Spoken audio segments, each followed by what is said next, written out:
Empreinte carbone. De quoi s'agit-il? Quels sont les chiffres? L'empreinte carbone est une mesure des émissions de 6 gaz à effet de serre. Dioxyde de carbone, méthane, mais aussi protoxyde d'azote et 3 gaz fluorés, liés à l'activité humaine et encadrés par le protocole de Kyoto. La mesure de ces émissions s'effectue à travers un indicateur synthétique issu d'une péréquation qui intègre à la fois le pouvoir de réchauffement de ces gaz et leur durée de vie dans l'atmosphère. Cet indicateur regroupe sous une seule valeur, exprimée en équivalent CO2, l'effet cumulé de tous ces polluants qui contribuent à l'accroissement de l'effet de serre. Quant au calcul des émissions à proprement parler, il n'existe pas de mesure directe. Elles sont donc estimées et comportent, par construction, une part d'incertitude.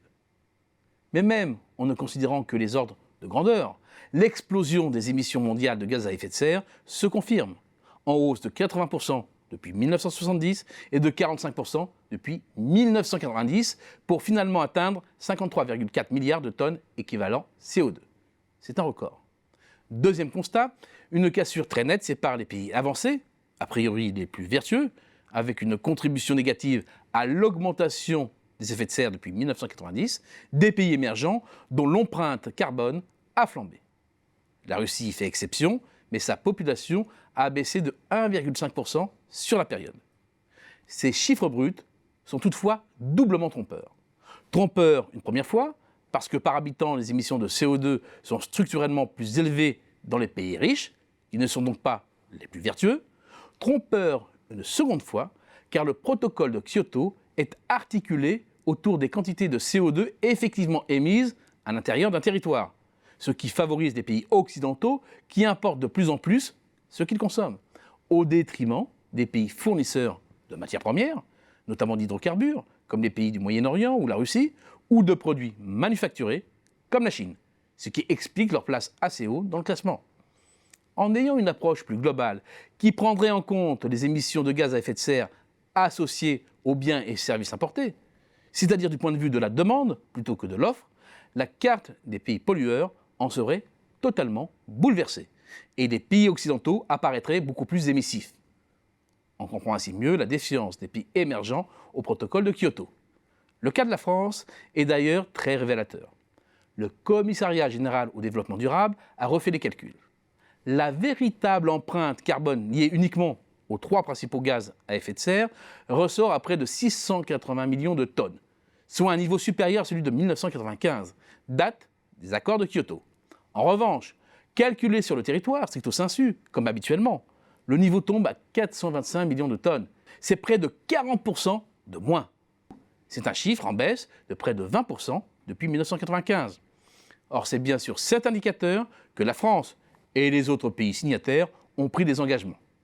Il y a là une supercherie, car la France est en partie plus propre parce qu'elle sous-traite ses émissions. C'est bien simple. Fermez une usine et importez, et votre bilan carbone s'améliore.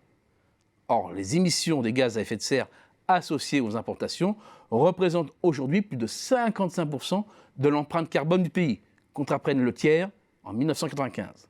Et c'est un chiffre en hausse constante. La répartition de l'empreinte carbone des Français par poste de consommation permet également de soulever quelques lièvres.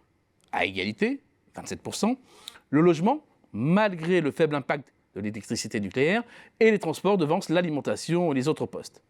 Près de 79,5% du transport de personnes s'effectuant par véhicule particulier, la part de l'automobile, c'est environ 21% de l'ensemble.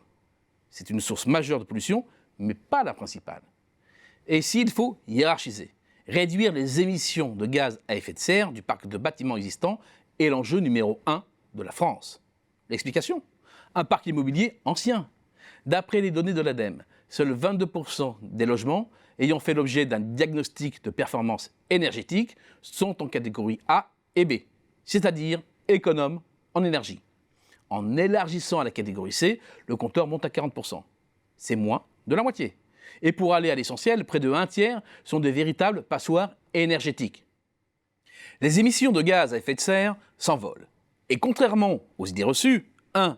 Les pays occidentaux en sont les principaux instigateurs via leurs importations, et 2. En France, le véritable chantier n'est pas l'automobile, mais le logement.